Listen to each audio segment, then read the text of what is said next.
Et alors que l'apôtre Paul vient de parler de la soumission les uns aux autres dans l'Église, il continue avec le thème de la soumission, puisqu'il dit au verset 22, et c'est un verset qui a fait couler beaucoup d'encre, « Femmes, que chacune soit soumise à son mari comme au Seigneur ». L'apôtre Paul ici parle de soumission. Il a parlé de soumission dans l'Église, et de la même manière que la soumission doit être dans l'Église, elle doit être à la base, c'est-à-dire dans la cellule familiale entre le mari et la femme. Notez bien, messieurs, que cette parole ne s'adresse pas à vous.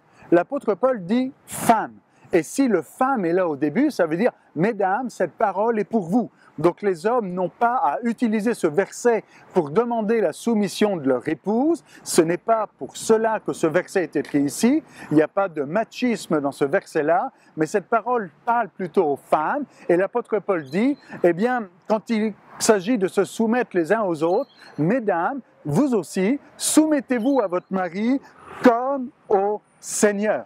De la même manière que vous êtes soumis au Seigneur, que ce même rapport de soumission soit avec votre mari. On comprend que Jésus n'est pas un tyran, que Jésus n'est pas un maître qui opprime ses serviteurs. Et bien de la même manière, les femmes ne sont pas là comme des servantes vis-à-vis de leur mari, mais plutôt comme des êtres aimés, on va en reparler dans quelques instants, et qui se soumettent à leur mari, conformément à ce que l'apôtre Paul dit au verset 3, au verset 23, il continue l'analogie, car le mari est le chef de la femme, comme Christ est le chef de l'Église qui est son corps et dont il est le sauveur.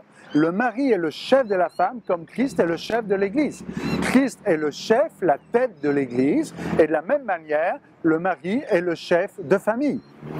Et de la même manière que la femme est soumise au Seigneur, elle doit être soumise à son mari, de la même manière que Christ est le chef de l'Église. Si Christ est le sauveur de l'Église, ce n'est pas le cas de vous, messieurs, vous n'êtes pas le sauveur de mesdames, attention, toute analogie a ses limites, et il continue au verset 24 en disant « Or, de même que l'Église est soumise à Christ, les femmes aussi doivent l'être à leur mari en toutes choses. » Donc le rapport conjugal entre une femme et son mari doit être le même que celui qu'il y a entre l'Église et Jésus.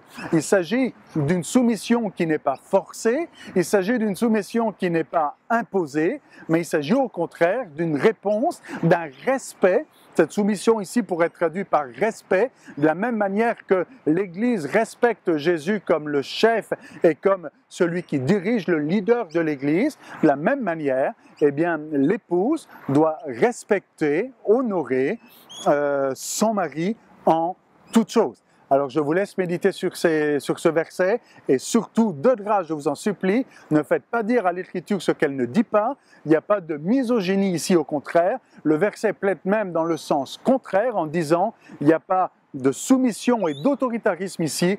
Au contraire, ça doit être le même rapport qu'entre l'Église et Jésus, c'est-à-dire un rapport d'amour, de respect et de bienveillance.